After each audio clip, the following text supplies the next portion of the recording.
We will discuss differences between DNA and RNA.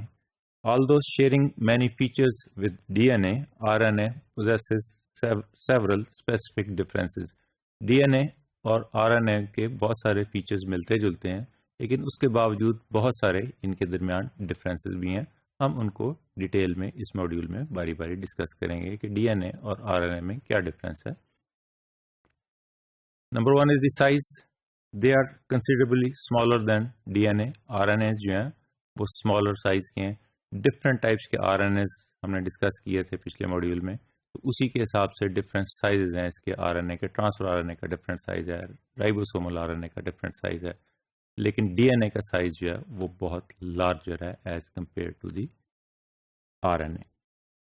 Sugars in RNA, the sugar moiety to which the phosphates and purine and pyrimidine bases are attached is ribose rather than the 2' deoxyribose of the DNA. DNA हमने कहा था कि 2' location जो है ribose sugar की, उसके ऊपर एक ऑक्सीजन कम है, वहाँ सिर्फ हाइड्रोक्सिल ग्रुप की बजाय सिर्फ एक हाइड्रोजन ग्रुप अटैच है। जब हमने इसकी इनिशियली केमिस्ट्री में इसकी हमने जो है ना स्ट्रक्चर पढ़ा था, तो ये एक मेजर डिफरेंस है। डीऑक्सीराइबोस में जो है ना वो राइबोस शुगर जो है वो डीऑक्सी है, उसके 2' लोकेशन पे ऑक्सीजन कम है, जबकि RNA में जो है ना वो राइबोस शुगर है, तो उसके 2' कार्बन पे जो है ना वो हाइड्रोक्सिल ग्रुप लगा हुआ है इन case of RNA। Pyrimidines. The pyrimidine components of RNA differ from that of the DNA. Instead of thymine, RNA contains the nucleotide, which is the uracil. The pyrimidines जो DNA में है उसमें thymine DNA में है, लेकिन RNA में thymine की जगह यूरासिल है। और हमने स्ट्रक्चरल डिफरेंस भी दोनों के दरमियान देखा था कि एक मिथाइल ग्रुप अगर निकल जाए या अटैच हो जाए तो थायमीन से यूरासिल बन जाता है। Thymine is also present in RNA but in very very rare cases. Single stranded DNA को हमने डिफाइन किया था कि DNA डबल स्ट्रैंडेड है, डबल स्ट्रैंडेड हीलिक्स है, उसकी primary secondary and tertiary structures बनते हैं। लेकिन RNA जो है, RNA typically exist as a single stranded, whereas DNA exists as a double stranded helical molecule. अब ये हम इसकी स्ट्रक्चर भी डिटेल में देखेंगे कि RNA का सिंगल स्ट्रैंडेड स्ट्रक्चर कैसे है और ये सेल्फ कॉम्प्लीमेंट्री कैसे हो जाता है, एक दूसरे के साथ कॉम्प्लीमेंट्री होकर किस तरह का स्ट्रक्चर बनाता है, लेकिन टिपिकली ये सिंगल स्ट्रैंडेड होता है। However, given the proper complementary base sequence with opposite polarity, the single strand of RNA is capable of self-folding like a hairpin and thus acquiring double-stranded characteristic, that is G pairing with C and adenine with the uracil instead of thymine. अब वहाँ DNA में हमने देखा था कि एक strand इस तरफ जा रही है, एक उसकी एंटी पैरेलल है, एक 3' to 5' है, दूसरी 5' to 3' है। ये दोनों बेस पेयर करती हैं एडेनिन जो है ना वो थायमीन के साथ, साइटोसिन गुआनिन के साथ, एक में 2 डबल बॉन्ड बन रहे हैं, एक में 3 डबल बॉन्ड बन रहे हैं। ये सब कुछ हमने डिटेल में डिस्कस किया था। लेकिन RNA सिंगल स्ट्रैंडेड है, इसमें डबल हेलिक्स नहीं बनता, लेकिन जहाँ जहाँ कॉम्प्लीमेंट्री स्ट्रैंड्स होती हैं वहाँ ये आपस में जो है ना वो जुड़ जाती हैं। उसी तरह जिस तरह DNA में डबल हेलिक्स बनाती हैं, इसी तरह ये सिंगल स्ट्रैंड जो है ना वो उसके साथ कॉम्प्लीमेंट्री स्ट्रैंड बना देती हैं, लेकिन ये एंटी पैरेलल नहीं होती हैं एक दूसरे के। और ये उस जहाँ पे ये नहीं मिलती हैं आपस में, कॉम्प्लीमेंट्री नहीं होते, तो वहाँ पे एक हेयर पिन टाइप स्ट्रक्चर या बल्ज जो है वो बन जाता है। We will discuss in detail. और पेयरिंग इसकी भी उसी तरह है जिस तरह DNA में है कि एडेनिन ने थायमीन की बजाय यहाँ पे थायमीन नहीं है, यूरासिल के साथ मिलना है, और गुआनिन ने साइटोसिन के साथ मिलना है।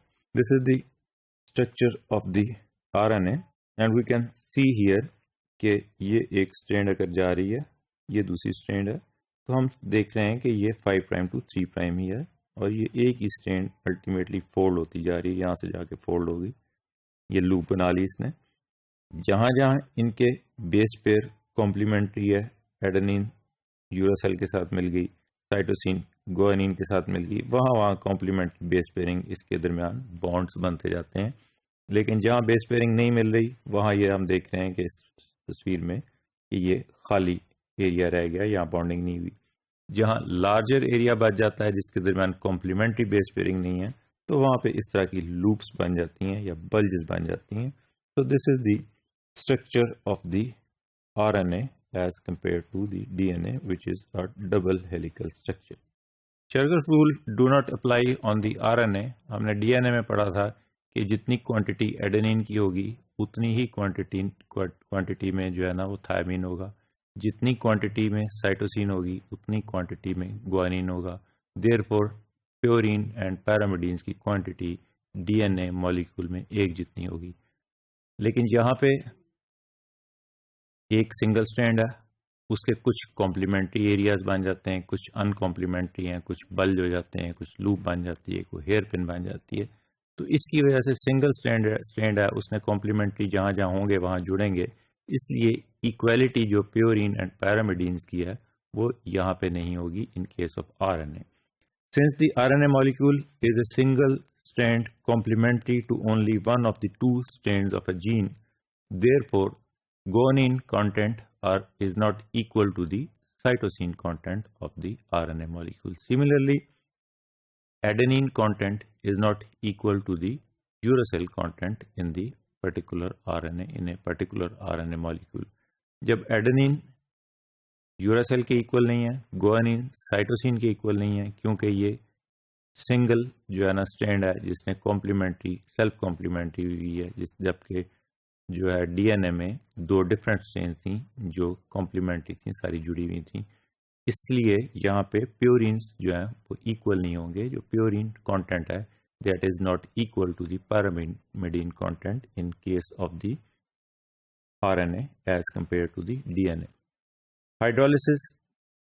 RNA can be hydrolyzed by alkali to 2' to 3' cyclic diesters of the mononucleotides compounds that cannot be formed from alkali treated DNA because of the absence of 2' hydroxyl group. अब अगर हम alkali add करते हैं किसी RNA molecule के अंदर या RNA के सॉल्यूशन के अंदर, तो उसमें क्या होगा कि हाइड्रोक्सिल ग्रुप यहाँ पे 2' और 3' के दरमियान जो है 2' राइबोस का और 3' कार्बन राइबोस का, इनके दरमियान डाइएस्टर बॉन्ड बन जाएगा और साइक्लिक ग्रुप बन जाएगा, साइक्लिक डाइएस्टर्स बन जाएंगे। जबकि ये प्रॉपर्टी जो है वो DNA में प्रेजेंट नहीं है, क्योंकि वहाँ हमने डिफाइन किया पहले भी कि वहाँ 2' पोजीशन पे हाइड्रोक्सिल ग्रुप नहीं है, वो डीऑक्सी शुगर है वहाँ पे। लोकेशन, DNA और RNA की लोकेशन में क्या फ़र्क है? DNA जो है वो मोस्टली पर्टिकुलरली कन्फाइंड होता है इन यूक्रियोट्स, जो है वो न्यूक्लियस के अंदर, सम थोड़ा सा जो है ना वो DNA न्यूक्लियोटाइड पे भी होता है, या बाज़ केसेस में हमने वायरसेस उसमें बोला था कि उससे बाहर भी पड़ा होता है। In addition to nucleus found in the cytoplasm, लेकिन साइटोप्लाज्म के अंदर एज सच DNA बाहर नहीं पड़ा होता, एक्सेप्ट फ्यू वायरसेस जहाँ हमने बोला था कि प्लाज्मिड है या वहाँ जो है ना वो कोई फिलामेंट पड़ा हुआ DNA का, लेकिन रूटीन में ये DNA साइटोप्लाज्म में नहीं होता। Next property is the reverse transcription. DNA forms RNA by transcription, whereas the process by which RNA form DNA is called reverse transcription. Routine में हमने उसकी कोडिंग नॉन कोडिंग स्ट्रेन पढ़ी थी DNA की, जो उससे RNA बनाती हैं, उसको हम ट्रांसक्रिप्शन बोलते हैं। लेकिन DNA से RNA बनता है, RNA से DNA रूटीन में नहीं बनता, लेकिन इन दी लैब हम इससे RNA से दोबारा DNA बना सकते हैं, जिसको हम रिवर्स ट्रांसक्रिप्शन कहते हैं। So these are the some properties of the and differences between RNA and the DNA.